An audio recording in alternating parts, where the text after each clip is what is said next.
Hello and welcome back to Simple Money Podcast, Canada's own personal finance podcast presented in short and informative episodes. I'm your host, Matthew Seawick, also known as the Friendly Financial Coach. So today is the last episode of 2020, thank goodness. And before I jump into the show, I just want to graciously thank every single listener out there. I know it sounds really cliched and you've definitely heard this before, but it's really all of you that have made this show a success. So this year, we've actually smashed all expectations that I had. And as of writing this episode, we have just under 106,000 downloads since January 1st of this year. So from the deepest part of my heart, thank you so much for your support. So for our holiday special, I figured that we'd talk about something that's really important for our community as a whole. So what we're going to do is we're going to talk about ways to support small businesses during the holiday season and beyond. It's unfortunately no secret that small businesses are struggling in Canada and the whole world at large. Just take a stroll down any major street and you'll come across papered up and vacant storefronts. And using statistics further pulls back the veil so we can see what's happening behind the scenes. And the most recent business closure data from Statistics Canada shows that from January to August of this year, we have lost nearly 100,000 additional businesses compared to the annualized average for the past 2 years. This same data shows us that these business closures peaked in April and then went back to average levels in July of this year. Now, when it comes to this data, it's only available until August of this year, and caution must be used as the data itself is self-described as experimental, and these kind of economic forecasts are often adjusted in hindsight. However, this data really shows us just how drastic the impact has been on small and local businesses.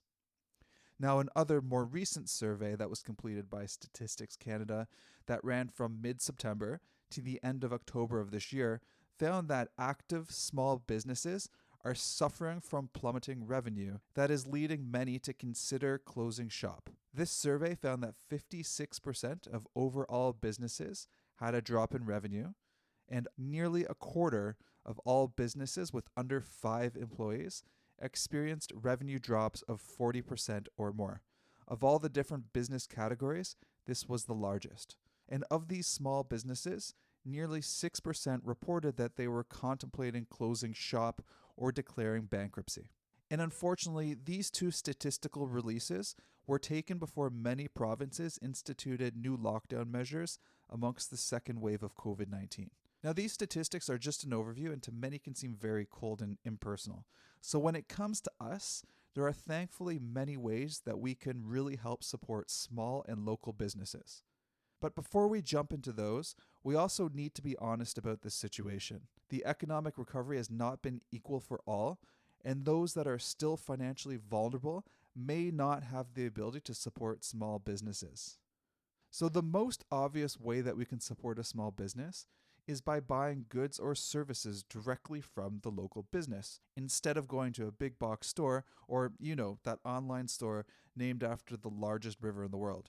Now, when you shop at a local business, you support all of the employees there, and the profits typically support the owner and their families. Now, on the flip side, when you buy from a generic big biz, your dollars partially support their employees, but the remainder gets sucked up by the corporation itself and will usually leave the community. In many cases, these employees are also paid minimum wage and have little to no benefits. Also, when you shop locally, you'll often be able to find non-mass produced items that are often made by local producers and artisans. So the business that you're supporting may also be supporting a wider network of local businesses. So essentially, each dollar that you spend has a ripple effect. And one of the expectations that we really have to readjust is that in many cases, these businesses do not have the large infrastructure as large businesses and may not be as convenient as getting free shipping from the comfort of your couch.